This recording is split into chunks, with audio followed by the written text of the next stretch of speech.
नमस्कार, आप देख रहे हैं दिल्ली लाइव। मैं हूं आपके साथ उन्नति भटनागर। बुलेटिन की शुरुआत महत्वपूर्ण खबर के साथ। दिल्ली में श्री गुरु रविदास महापीठ भारत द्वारा कार्यक्रम का आयोजन किया गया, जिसमें महापीठ के सभी पदाधिकारी मौजूद रहे। देश विदेश से आए तमाम पदाधिकारी भी कार्यक्रम में शामिल हुए। देश विदेश से आए पदाधिकारी ने कार्यक्रम की शोभा बढ़ाई। इस राष्ट्रीय कार्यकारिणी की बैठक में सामाजिक, आर्थिक और राजनीतिक मुद्दों पर चर्चा की गई।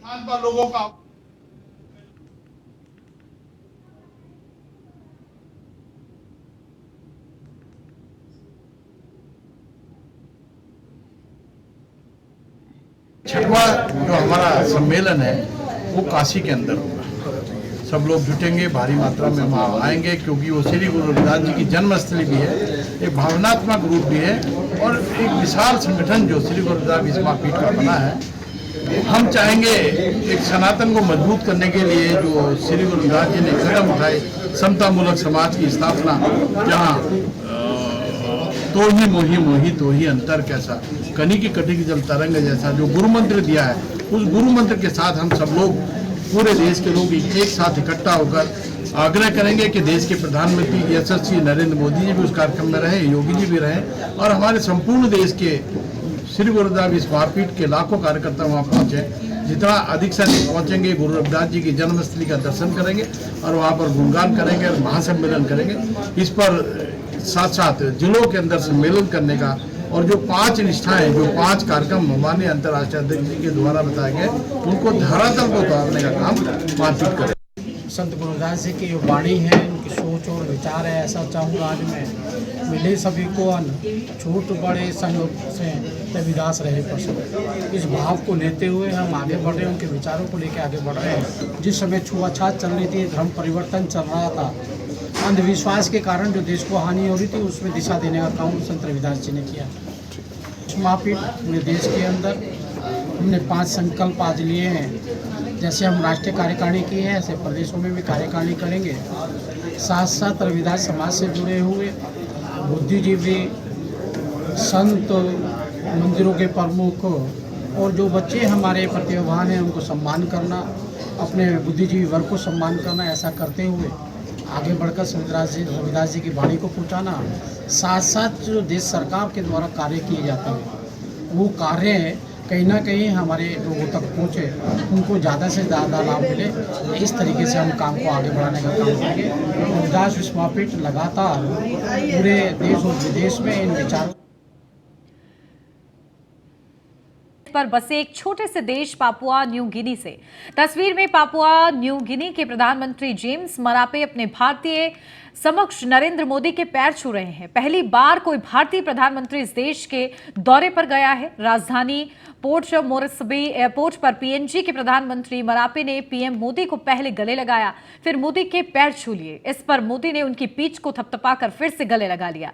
पीएम नरेंद्र मोदी 22 मई को forum for India Pacific islands corporation के 3रे समिट में हिस्सा लेंगे।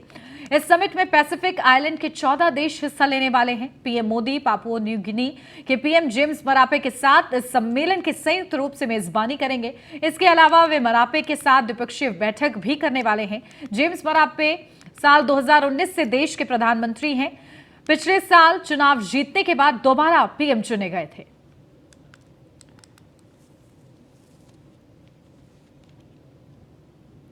केंद्रीय राज्य मंत्री मीनाक्षी लेखी ने पत्रकारों को संबोधित करते हुए कहा कि दिल्ली की प्रशासनिक और कानूनी स्थिति दिल्ली को एक केंद्र शासित प्रदेश बनाती है, लेकिन अपनी तानाशाही के चलते दिल्ली के मुख्यमंत्री अरविंद केजरीवाल इसे मानने के लिए तैयार नहीं है। एक शहर एक प्रदेश में नहीं बदल सकता। इसके साथ ही उन्होंने कहा कि सर्विसेज को लेकर कोई विशेष नियम कानून नहीं है, इसलिए उन्होंने राज्य को यह अधिकार दिया था, लेकिन केंद्र के पास यह अधिकार है कि वे अध्यादेश ला सके। लेकिन इस पर केजरीवाल इसलिए विवाद कर रहे हैं क्योंकि उनको अपने भ्रष्टाचार के उजागर होने का डर है। सकती और वो पंगु नहीं होने के कारण उसको अगर आपने पंगु बनाने का काम किया तो उसको सुधारने के तरीके केंद्र के पास और देश के राष्ट्रपति के पास हमेशा ही रहते हैं।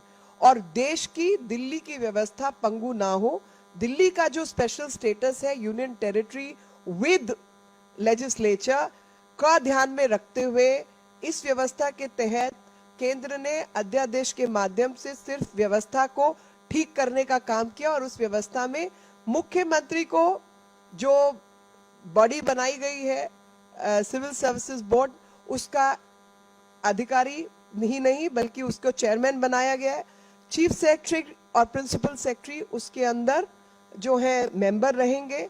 और दिल्ली नॉर्थ दिल्ली के थाना कश्मीरी गेट ने फिरौती और किडनैपिंग के मामले को सुलझाया और एक आरोपी को गिरफ्तार किया। बाकी फरार 2 आरोपियों की तलाश में पुलिस जुटी हुई है। उत्तरी दिल्ली के थाना कश्मीरी गेट ने सनसनीखेज वारदात को चंद घंटों में ही सुलझा लिया। मामला कल रात का है, जब रैपिडो चालक का एक बदमाश ने मोबाइल छीन लिया तो चालक ने उसका पीछा किया। वहीं उसके 2 और साथी छिपे हुए थे। उन बदमाशों ने रैपिड चालक को पकड़ा और उसके रस्सियों से बांध दिया और फिर उसके परिवार वालों को फोन कर 2 लाख की फिरौती मांगी। परिवार नोएडा में रहता है, वो वहां रकम लेकर आए।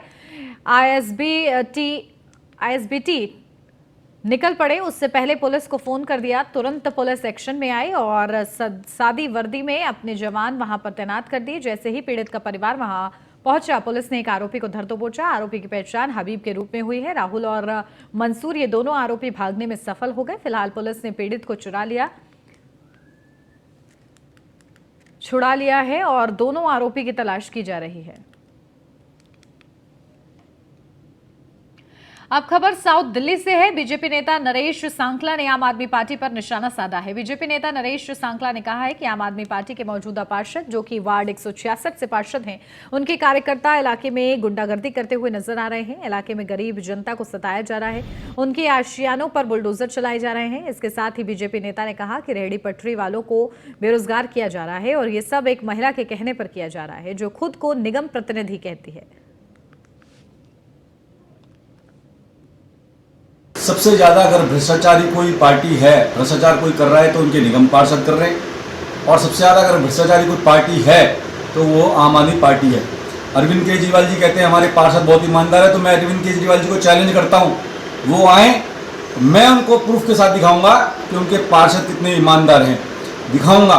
यहाँ पर आज जो ये कहते थे कि हम गरीबों की सरकार है, हम रेडी पटरी वालों की सरकार है, आज उन्हीं रेडी पटरी वालों के पीछे यहाँ के स्थानीय पार्षद, और स्थानीय पार्षद क्या, यहाँ के जितने भी आम आदमी पार्टी के पार्षद हैं, सारे रेडी पटरी वालों के पीछे पड़ गए हैं। और पीछे पड़ने का कारण सिर्फ एक है कि किसी न किसी तरीके से उनसे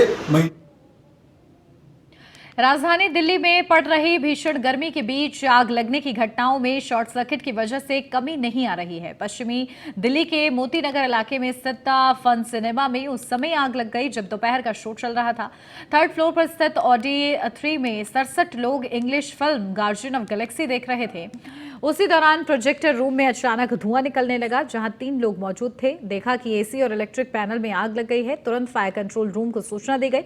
मौके पर आधा दर्जन से ज्यादा फायर ब्रिगेड की गाड़ियां पहुंची।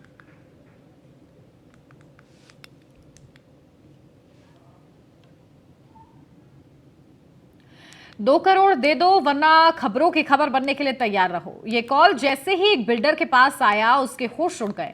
उसने तुरंत मामले की सूचना पुलिस को दी और पुलिस ने टेक्निकल सर्विलांस की मदद से काफी मशक्कत के बाद आरोपी तक पहुंची। जब उसे पकड़ा गया तो पुलिस की भी हंसी छूट गई, क्योंकि 2 करोड़ की रंगदारी मांगने वाला कोई डॉन या कुख्यात बदमाश नहीं, बल्कि उसी बिल्डर के यहाँ पहले बिल्डिंग मटेरियल सप्लाई करने वाला एक शख्स निकला, जो कर्ज में डूब गया था और उसका स्वास्थ्य भी खराब था। वो नंबर बंद हो गया और उसके बाद लेकिन हमने इस पर, क्योंकि उस समय एक थ्रेट ही था, तो हमने इसको थ्रेट के रूप में 507 का एक एनसी कर दिया था पुलिस स्टेशन में। सब्सिक्वेंटली शाम को दोबारा उनको एक एक्सटॉर्शन रिलेटेड कॉल आता है। गोइंग बाय द सेंसिटिविटी हमने 384 का एक पर्चा दर्ज किया और उसके बाद इन्वेस्टिगेशन टेकअप किया। इन्वेस्टिगेशन के दौरान हमने अक्यूज़ को भी आइडेंटिफाई कर लिया। अक्यूज़ मेहरौली थाने के इलाके में रहने वाला है और जो कंप्लेनेंट हैं ये बिल्डर हैं और 4-5 साल पहले ये जो प्रेजेंट अक्यूज़्ड है ये इनको बिल्डिंग मटेरियल सप्लाई किया करता था। पिछले कुछ समय से 3-4 सालों से ये कर्जे में डूबा हुआ है और इसकी हेल्थ कंडीशंस भी ठीक नहीं है, जिसकी वजह से इसके पारिवारिक संबंध भी ठीक नहीं है और इसको ये लगा कि ये इजी टारगेट हो सकते हैं। इसने पहले भी इनसे जाकर के पैसे मांगे थे, पर पैसे अवेलेबल न होने की वजह से इसकी मदद नहीं हो पाई थी। तो इसने ये हथकंडा अपनाया कि इनसे एक्सटॉर्शन करके ये पैसे ले। फाइनली हमने आइडेंटिफाई कर लिया अक्यूज़ को और अक्यूज़ को अरेस्ट भी कर लिया गया। किस तरीके से धमकाता था, और भी पहले कभी किसी को धमका चुका है इस तरीके? क्या नाम था आरोपी का? नहीं, इससे पहले तो नहीं। 10 तारीख को इसने पहली बार धमकी भरा कॉल किया था कि शाम 4 बजे तक 2 करोड़ रुपया दे दो, वरना खबरों की खबर बनने के लिए तैयार रहो। सब्सिक्वेंटली शाम को भी एक मैसेज आया था और एक VOIP कॉल भी किया था इस अक्यूज़ ने। अक्यूज़ का नाम भूपेंद्र है। ये कालू राम कॉम्प्लेक्स मेहरौली में रहता है, 41 ईयर्स का है। टीम में कौन कौन थे? टीम में ASI Kamlesh, head constable Surendra और हेड कांस्टेबल सुनील। और इसमें खास बात कुछ? इसमें खास बात बेसिकली इन्वेस्टिगेशन से रिलेटेड ही है, क्योंकि इसने जो फ़ोन यूज़ किया है वो स्मार्टफोन नहीं यूज़ किया है, कीपैड वाला फ़ोन यूज़ किया, और एक इसने फ़ोन वर्ल्ड सिटी से कहीं से ये लेकर के आया था फ़ोन, जिसको कि 5-6 महीने पहले लेकर के आया था, और उसमें सिम कार्ड भी पुराना ही डला हुआ था। तो हमने उसका कैफ चेक किया तो उसमें जो सिम कार्ड ओनर था, that person was somebody different.